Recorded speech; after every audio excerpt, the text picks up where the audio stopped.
میں ثانیہ آپ کا خیر مقدم کرتی ہوں۔ پہلے آج کی ہیڈ لائنز ملاحظہ فرمائیں۔ روس نے یوکرین پر حملہ کیا تو چیمپئنز لیگ فائنل کی میزبانی نہیں کر سکے گا، برطانوی وزیر اعظم بورس جانسن کا بیان۔ پاکستان پیپلز پارٹی کے سینئر رہنما اور سابق وزیر داخلہ سینیٹر رحمان ملک علالت کے باعث انتقال کر گئے۔ امریکہ کی یوکرین کی ریاستوں ڈونیٹسک اور لوہانسک پر پابندیاں۔ روس کا ایک طرفہ فیصلہ ناقابل قبول، صدر ایردوان کا بیان۔ پوتین کا مشرقی یوکرین میں روسی فوج بھیجنے کا حکم، فوج کو مشرقی یوکرین میں امن برقرار رکھنے کی ہدایت۔ آئیے اب چلتے ہیں خبروں کی تفصیلات کی جانب۔ برطانوی وزیر اعظم بورس جانسن نے کہا ہے کہ اگر روس نے یوکرین پر حملہ کیا تو مئی میں شیڈول چیمپئنز لیگ فائنل کی میزبانی نہیں کر سکیں گے۔ خبر رساں ایجنسی AFP کے مطابق یورپین چیمپئنز لیگ کا فائنل اس سال 28 مئی کو سینٹ پیٹرز برگ کے گزپروم ارینا میں منعقد ہوگا۔ واضح ہے کہ برطانیہ کا روس کے 5 بینکوں اور 3 امیر ترین افراد پر پابندیاں لگانے کا اعلان کیا ہے۔ یہ دوسرا موقع ہوگا کہ روس چیمپئنز لیگ فائنل کی میزبانی کرے گا، جہاں اس سے قبل 2008 میں ماسکو میں مانچسٹر یونائیٹڈ اور چیلسی کے درمیان کھیلا گیا تھا۔ پاکستان پیپلز پارٹی کے سینئر رہنما اور سابق وزیر داخلہ سینیٹر رحمان ملک کا علالت کے باعث انتقال ہو گیا ہے۔ ان کی عمر 70 سال تھی اور وہ گزشتہ ماہ سے ہسپتال میں زیر علاج تھے۔ رحمان ملک کے انتقال کی تصدیق کرتے ہوئے ان کے ترجمان ریاض علی توری نے کہا کہ دکھ، درد اور غم ناقابل بیان ہے۔ آج میں ہمیشہ کے لیے ایک عظیم دوست اور مہربان سرپرست سے ہمیشہ کے لیے محروم ہو گیا ہوں۔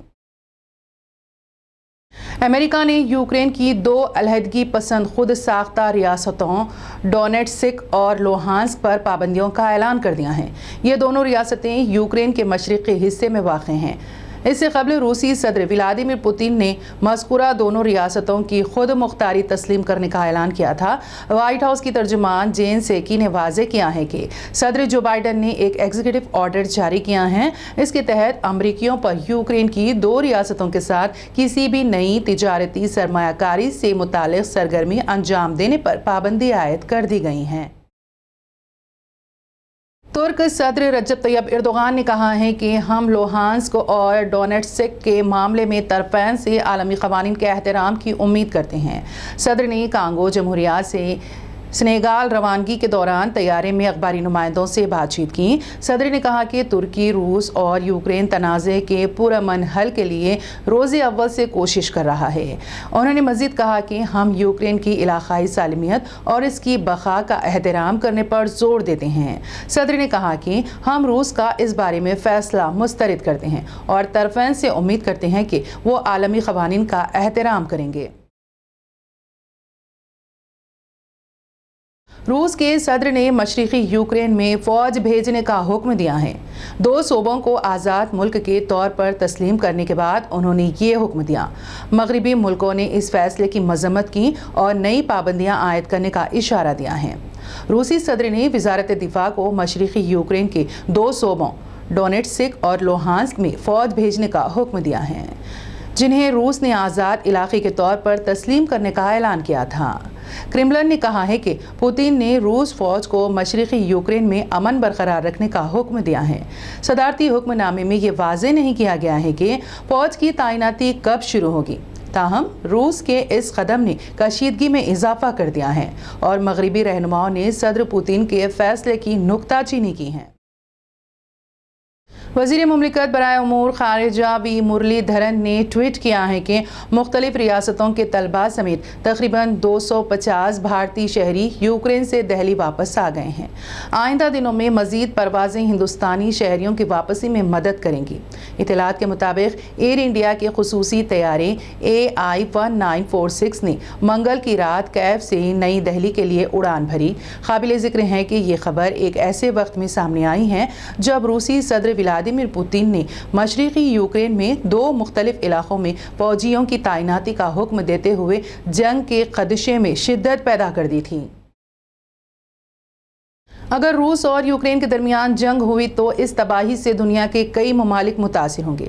کسی ملک میں مہنگائی بڑھے گی تو عوام کی پلیٹ میں 2 وقت کی روٹی بھی مشکل ہو جائے گی۔ اس کی ایک بڑی وجہ یہ ہے کہ روس گیہوں برآمد کرنے والا دنیا کا سب سے بڑا ملک ہے اور یوکرائن اس حوالے سے 5ویں نمبر پر ہے۔ گیہوں مکئی کے بعد دنیا میں پیدا ہونے والا دوسرا سب سے بڑا اناج ہے۔ اس اناج کی پیداوار میں روس اور یوکرین دونوں سر فہرست ہیں۔ روس 18% سے زیادہ گیہوں برآمد کرتا ہے، یوکرین اس حوالے سے 5ویں نمبر پر ہیں۔ صرف یہ دونوں ممالک دنیا بھر میں 25.4% گیہوں برآمد کرتے ہیں۔ متحدہ عرب امارات میں منگل کو دنیا کے سب سے خوبصورت میوزیم آف دی فیوچر کا افتتاح کیا گیا ہے۔ افتتاحی تقریب میں امارات کے نائب صدر شیخ محمد بن راشد آل مکتوم شریک ہوئے ہیں۔ اس موقع پر امارات کا قومی ترانہ بھی بجایا گیا۔ ولی عہد دبئی شیخ حمدان بن محمد بن راشد آل مکتوم نے کہا کہ فیوچر میوزیم مستقبل کے شہروں اور مستقبل کی حکومتوں کے لیے فکر و معرفت کی تجربہ گاہ ثابت ہوگا۔ علاوہ ازیں دبئی ایئرپورٹس اتھارٹی نے دبئی پہنچنے والے مسافروں کے پاسپورٹ پر فیوچر میوزیم کی سٹیمپ کا استعمال کیا ہے۔ دبئی ایئرپورٹ پر مسافروں کے پاسپورٹس پر امیگریشن کے وقت فیوچر میوزیم کی سٹیمپس لگائی گئی۔ امریکی صدر جو بائیڈن نے یوکرین میں روس کی کارروائیوں کو حملے کا آغاز قرار دیتے ہوئے روس کے بینکوں اور اعلیٰ حکومتی عہدیداروں کے خلاف سخت مالی پابندیوں کا حکم دے دیا ہے۔ اس فیصلے کے بعد روس اور مغرب کے درمیان مخاصمت میں مزید اضافہ ہو گیا ہے، جب روس کے اراکین پارلیمان نے صدر ولادیمیر پوتین کو اختیار دیا ہے کہ وہ اپنے ملک سے باہر فوجی طاقت کا استعمال کر سکتے ہیں۔ وائٹ ہاؤس سے ایک بیان میں صدر جو بائیڈن نے صدر پوتین کو بین الاقوامی قوانین کی خلاف ورزی کا مرتکب قرار دیا اور کہا کہ یوکرین پر روس کے حملے کا آغاز ہو چکا ہے۔ روس اور یوکرین کے درمیان کشیدگی کی وجہ سے جہاں عالمی طاقتوں کے درمیان ٹکراؤ کی سی کیفیت پیدا ہو گئی ہیں، تو اس کے ساتھ پاکستان میں فوڈ سیکیورٹی کے مستقبل کے حوالے سے چند خدشات نے جنم لیا ہے۔ پاکستان اپنی گندم کی ضروریات جہاں اس کی مقامی پیداوار سے کرتا ہے، تو اس کے ساتھ اسے بیرون ملک سے گندم درآمد کرنا پڑتی ہیں۔ پاکستان نے گزشتہ مالی سال کے دوران جو گندم درآمد کی، اس کا 80% سے زیادہ حصہ روس اور یوکرین سے آیا تھا۔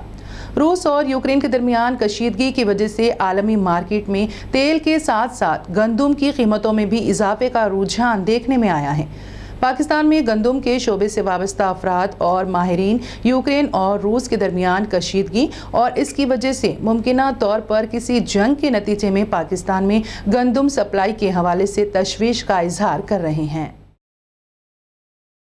اب خبروں کا وقت ختم ہو چلا ہے۔ اختتام سے قبل آج کی ہیڈ لائنز ایک مرتبہ پھر ملاحظہ فرمائیں۔ روس نے یوکرین پر حملہ کیا تو چیمپئنز لیگ فائنل کی میزبانی نہیں کر سکے گا، برطانوی وزیر اعظم بورس جانسن کا بیان۔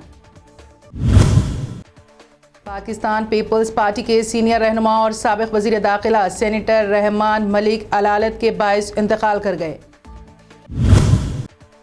امریکہ کی یوکرین کی ریاستوں ڈونیٹسک اور لوہانسک پر پابندیاں۔ روس کا ایک طرفہ فیصلہ ناقابل قبول، صدر ایردوان کا بیان۔ پوتین کا مشرقی یوکرین میں روسی فوج بھیجنے کا حکم، فوج کو مشرقی یوکرین میں امن برقرار رکھنے کی ہدایت۔ اب تک کے لیے اتنا ہی، اگلے بلیٹن تک ثانیہ کو اجازت دیجیے، اللہ حافظ۔